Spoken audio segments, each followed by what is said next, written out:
Saudaraku, kabar terbaru datang dari Zulfiandi yang dahulu adalah seorang pemain timnas U19 Indonesia yang kini memutuskan untuk mengambil cuti sementara dari dunia sepak bola untuk menemani ibunya yang sedang mengalami sakit. Keputusan ini diumumkan oleh Zulfiandi melalui akun Instagram pribadinya @zulfiandi_ pada Selasa 12 September 2023 malam waktu Indonesia bagian Barat. Meskipun begitu, mantan pemain Bayangkara FC ini tidak memberikan rincian lebih lanjut tentang penyakit yang sedang dialami oleh ibunya.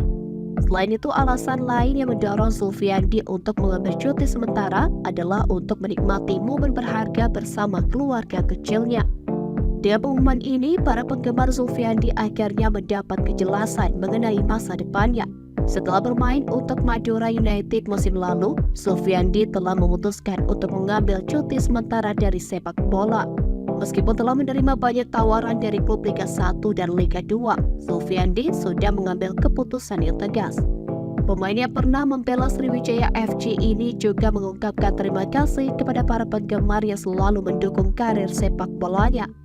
Secara singkat, Zulfiandi adalah salah satu pemain yang membela timnas U19 Indonesia dan bersama dengan Evan Dimas, mereka berhasil membawa timnas U19 Indonesia meraih gelar juara Piala AFF U19 2013 di bawah asuhan pelatih Indra Safki.